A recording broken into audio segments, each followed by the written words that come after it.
La situation sécuritaire dans l'Est de la République démocratique du Congo reste d'actualité à l'Est de la République sur Gueule Afrique Télévision. Je reçois Janine Touali pour plus d'actualité. On en parlera sûrement de la situation sécuritaire, de la politique, mais également de la diplomatie en République démocratique du Congo. Notre invité, chercheur, mais également journaliste, M. Jenny, bonjour et bienvenue sur Gueule Afrique ce samedi. Encore une fois, je suis honoré d'être sur ces plateaux et je corrige un tout petit peu. Vous avez dit ça reste d'actualité seulement dans l'Est de la RDC. Non, c'est pas seulement dans la partie Est du pays, dans toute la République démocratique du Congo, voire même en Afrique.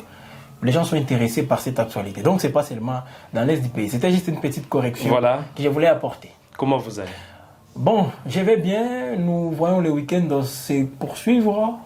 Et je peux dire, bon, on n'a qu'à tenir, parce que nous sommes obligés d'abord. Nous sommes obligés à rester toujours concentrés, à faire face à cette situation. Voilà pourquoi nous venons pour en parler encore une fois. Dans la ville de Goma, au début de ce samedi, il y a eu la réapparition dans les airs de Sukhoi, avions de chasse des forces armées de la République démocratique du Congo, les FARDC, mais c'est après plusieurs mois, les gens se demandaient de plusieurs questions au sujet de ce Sukhoi. La réapparition, M. Jenny, ça dit quoi? Il y a quelque chose de nouveau qui se prépare? Je ne sais pas s'il y a quelque chose de nouveau, parce que tous les jours, nous vivons dans une nouveauté. Bon, peut-être ça. Donc, les nouvelles ne sont plus à nous surprendre. Si vous voyez le Sukhoi survoler les airs de la ville de Goma, ça ne veut pas dire que ça peut nous surprendre. Bien au contraire, là où je suis d'accord avec vous, c'est lorsque vous dites ça faisait longtemps qu'on a vu les Sukhoi plusieurs mois survoler justement les airs de la ville de Goma. Les voir une fois encore, je peux dire, c'est un signal que nous lançons encore une fois à l'ennemi. Parce qu'à maintes reprises, l'ennemi a fait croire à l'opinion qu'aujourd'hui, les FARDC, les gouvernements congolais n'est plus à mesure de placer ces Sukhoi dans les airs, justement, de Goma, à Masisi, Ruchou, donc dans toute la province du Nord Kivu. Alors ça, c'est une réponse par rapport à ce que l'ennemi avait véhiculé dans l'opinion, comme quoi nous ne sommes plus à mesure, justement, de recourir à ces avions de chasse pour en découdre ou pour neutraliser nos ennemis. Et nous avons montré encore une fois qu'ils sont en possession des missiles antisolaires. Si une fois les Sukhoi survolent les airs des espaces qu'ils contrôlent, facilement ils vont les abattre. Alors nous avons montré combien de fois les Sukhoi existent, parce qu'il y avait aussi des rumeurs qui ont circulé. Rappelez-vous, on avait dit encore une fois que les Sukhoi, la RDC n'a plus de Sukhoi, les M23, RDF ont tout détruit. Alors le fait de les voir encore une fois survoler les airs de la ville de Goma, je répète, c'est un signal fort et une réponse aussi à l'ennemi. Lui qui pensait que les Sukhoi ne sont plus à mesure de faire face à cet ennemi, de l'anéantir, alors c'est un signal fort pour lui montrer les Sukhoi existants. On l'a vu en tout cas survoler les airs, et surtout avec la trajectoire que ces Sukhoi prenaient, c'était un message fort à l'ennemi. Ça ne veut pas dire que les FARDC se lancent dans les opérations, mais c'est pour dire à tout moment, nous pouvons encore une fois venir et vous montrer combien de fois on est à mesure dans des coudes. Alors, côté gouvernement, là où je ne suis pas d'accord, comment expliquer? On a toute cette potentialité. Les Sukhoi existent. Mais tout ce temps, on a laissé l'ennemi le temps de progresser jusqu'à ce qu'il s'est installé dans le territoire des Lubero. Aujourd'hui, il a envie d'aller jusqu'à dans le territoire dans la ville de Butembo. Et pourtant, on a toutes ces ressources logistiques qui peuvent nous permettre justement de stopper les avancées de l'ennemi. Nous tous, nous connaissons quelles sont les pertes que l'ennemi a enregistrées justement avec l'intervention des Sukhoi. Alors pourquoi les garder tout ce temps? Ce ne sont pas des enjeux qu'on doit laisser dans les musées. C'est pas ça. Ces Sukhoi ont été achetés pour justement jouer un rôle. Et aujourd'hui, on a besoin de ces Sukhoi. Voilà pourquoi le fait de les voir, c'est un ouf de soulagement pour nous personnellement. On a justement compris que ça existe et ce sont des instruments qui sont toujours en bonne et due forme et à tout moment, il peut intervenir. Alors, c'est aux autorités maintenant de donner les ordres, comme je l'ai toujours dit, à ce que les opérations soient des retours. Et surtout, quand on parle des opérations, ce n'est pas encore le fait de voir les FARDC résister face à l'ennemi. Nous voulons voir les opérations dans lesquelles les FARDC vont beaucoup plus lancer dans les offensives. Et ça sera un ouf de soulagement non seulement pour toutes ces populations aujourd'hui qui ont fui leur domicile, mais également pour toute la population congolaise aujourd'hui qui est préoccupée par cette situation. Vous êtes partout, vous posez beaucoup de questions. Quand est-ce que notre gouvernement, notre armée va reprendre le contrôle de toutes ces zones? Mesdames et messieurs, c'est possible. On a ce qu'il faut.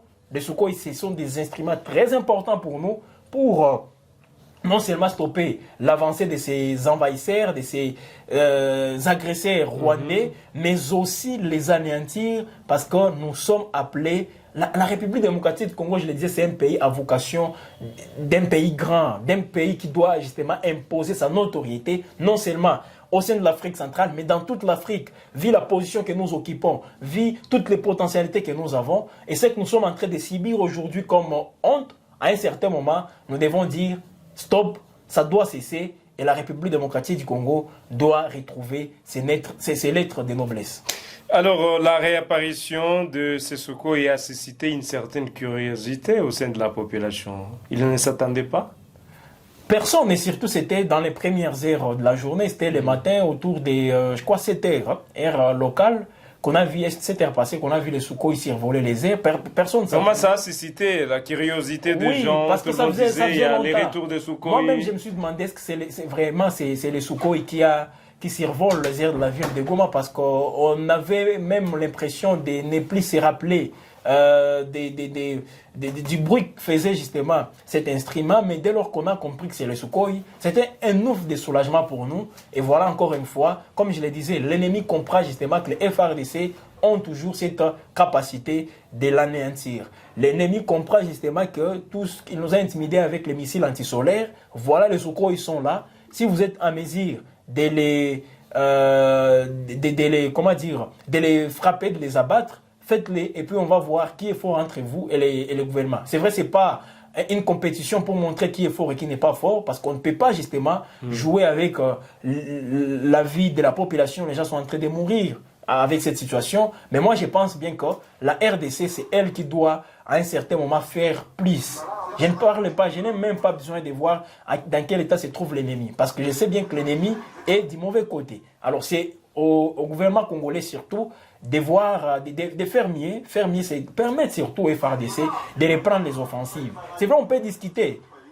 Discuter ne veut pas dire, quand on discute, c'est pas interdit qu'on s'affronte justement sur les lignes de front. On peut discuter tout en s'affrontant. Mais comme nous privilégions beaucoup plus les discussions et qui ne nous permettent même pas d'avancer, voilà, aujourd'hui, on a laissé nos envahisseurs aujourd'hui se présenter sur toutes les tables des négociations, des discussions, pardon, avec une longueur d'avance sur nous, avec une position de force. Mais moi, je pense bien qu'on doit reprendre notre position afin de montrer une fois de plus à l'ennemi qu'il n'est pas maître de la situation.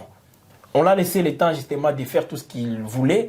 Il a encore une fois montré son influence, il a renforcé son influence, mais il est grand temps que nous puissions mettre fin à tout ça. Et ça passe par des mesures courageuses, des décisions courageuses de la part de l'exécutif. Voilà pourquoi je m'oriente toujours à l'exécutif, parce que moi je veux que cet exécutif soit redevable vis-à-vis de la population. Et ça passe par des exigences des populations pour que ces autorités, pour que l'exécutif justement soit redevable envers la population. Mais si on ne le fait pas, on sera toujours en train de tourner à rond sans pour autant qu'il y ait des avancées. Mesdames et messieurs, vous êtes en train de nous suivre de partout. Nous vous disons merci pour votre fidélité. Vous nous suivez sur Gay l'Afrique Télévision. Vous nous suivez depuis Kinshasa. Si c'est pour vous la première fois, nous vous appelons juste à vous abonner, à partager la vidéo.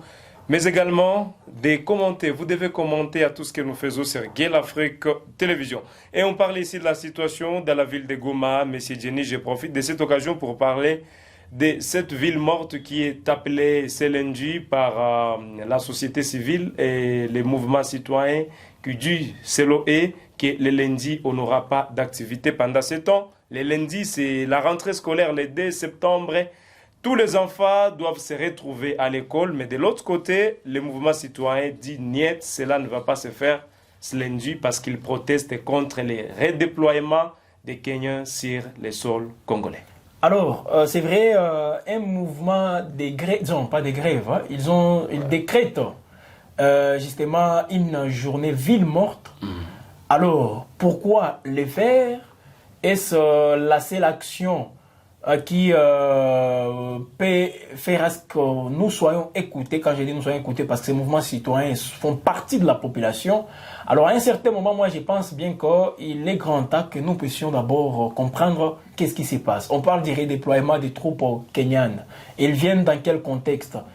Alors, et c'est toujours dans le cadre de l'EAC. Voilà autant de questions qu'il faut se poser. Mais moi, je crois que les mouvements citoyens ont déjà la réponse par rapport à la brigade d'intervention de la MONUSCO. Parce que c'est dans ce cadre-là que les troupes kenyanes vont une fois de plus être déployées en République démocratique du Congo. Et c'est sur demande. Là, je vais beaucoup plus me focaliser sur les propos de la ministre d'État, ministre des Affaires étrangères, qui est revenue aussi sur cette question. La République démocratique du Congo avait demandé l'apport du Kenya en termes d'hommes, justement les effectifs militaires. C'était en 2019 que cette demande a été justement formulée par les autorités congolaises. C'était pour venir aussi, toujours dans le cadre de la FIB. En 2022, les gouvernements congolais, 2020 je crois, 2021, le gouvernement congolais est revenu sur cette question. Mais vous connaissez vous-même, et le gouvernement congolais est conscient par rapport à ça. Je ne suis pas en train de défendre la position du gouvernement, mais je vais juste clarifier les choses. Parce que les mouvements citoyens, pour décréter une journée ville morte, je crois qu'ils devaient d'abord se renseigner sur les enjeux justement du déploiement des troupes kenyanes. Le gouvernement congolais avait pris l'initiative d'inviter les Kenyans pour qu'ils viennent en République démocratique du Congo sous format MONUSCO, FIB. Mais ça a changé au moment où les Kenyans a pris position. À un certain moment, les Kenyans agissaient en faveur du Rwanda. Tous, on l'a vu, le président kenyan lui-même s'est exprimé à maintes reprises en faveur du Kenya. Et le gouvernement congolais a pris les distances, certaines distances justement vis-à-vis du Kenya. Alors aujourd'hui, quand cette question revient, est-ce le gouvernement, c'est ça la question qu'on doit se poser, est-ce que c'est le gouvernement qui est encore à la base de cette invitation, ou soit c'est l'invitation de 2019-2020 qui s'actualise? Alors si c'est le cas, moi je demanderais plutôt au gouvernement de ne pas, et le gouvernement a précisé, de ne pas en tout cas prendre ça en considération. Il ne faut plus compter sur parce qu'ils se disent d'après eux, ils font savoir que le retrait de la MONUSCO normalement devrait se faire. Oui. Ça devrait commencer depuis juillet, non, mais ça ne se fait pas. Comment ça se réalise pas? C'est progressif. Est-ce que la MONUSCO va aussi pouvoir partir le temps qu'il y a encore la guerre dans l'est du pays? Nous tous, on le savait que la MONUSCO aura toujours, comment dire, des alibis pour toujours rester en République démocratique du Congo tant qu'on Mais il y a la guerre, c'est pas les alibis, mais il y a encore la guerre. Non, pour eux, ce sont des alibis. Pour la MONUSCO, ce sont des alibis. Et profitent justement de cette situation d'insécurité, de guerre, pour rester toujours en République démocratique du Congo. Sans cette guerre, on n'aurait même pas, on ne viendrait même pas ici pour parler de la MONUSCO. Donc ils ont moins la raison d'existence. Ils ont la raison d'existence, mais ils ne profitent pas de cette raison pour montrer combien de fois ils sont utiles à la République démocratique du Congo. Pourquoi? Parce que nous sommes agressés. La MONUSCO, elle est dite Mission des Nations Unies pour la stabilisation, s'il vous plaît, de la République démocratique du Congo. Alors, depuis que cette MONUSCO est là, on n'est pas en stabilité. Ça veut dire qu'elle a aussi échoué. Alors, j'ai dit ceci, comme il y a des tensions, des conflits armés, ça justifie la présence de la MONUSCO. Mais comme la MONUSCO, depuis 1999, je me rappelle, c'était au mois de décembre 1999 qu'elle était redéployée parce que d'abord, il y avait ONIC, en 1960-61, il y avait ONIC, et après, elle est venue à plusieurs reprises en République démocratique du Congo. Mais jusque-là, c'est la mission qui a longtemps duré dans un pays, au monde, comme nous le voyons aujourd'hui en République démocratique du Congo. Depuis 1999, jusque-là, nous avons cette MONUSCO. Plus des 20 ans qu'elle est en République démocratique du Congo. Alors, dans tout ça, c'est un problème aussi qui devient de plus grand. Pourquoi? Dans la mesure où la MONUSCO profite toujours de ces conflits armés pour justifier sa présence. Mais moi, je crois qu'il est grand temps qu'on mette fin à ça. Sans la MONUSCO, la RDC peut faire face à tous ces agresseurs. Sans ou avec la MONUSCO, on peut les faire. Mais on n'a plus besoin de la MONUSCO. Le fait de nous annoncer encore le déploiement des Kenyans, ça fâche l'opinion. Pourquoi? Parce que nous tous nous connaissons ce que le Kenya nous a joué comme mauvais coup dans le cadre de l'EAC. Alors, voir les Kenyans intervenir en République démocratique du Congo, les Congolais ne sont pas d'accord. Mais est-ce que pour manifester notre désaccord vis-à-vis de la présence des Kenyans, il faut décréter des journées villes mortes.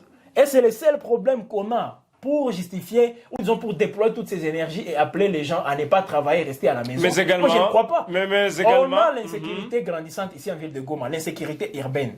Quel est ce mouvement citoyen qui est descendu dans la rue, ou disons qui est appelé à une journée ville morte pour dire non à l'insécurité? Mais ils le font tout simplement par des déclarations. Mais pourquoi quand il s'agit de la MONUSCO, des Kenya, vous voulez déjà intervenir? Moi, je pense bien on a des choses les plus importantes qui doivent nous intéresser. Et moi, je vais vous dire une chose.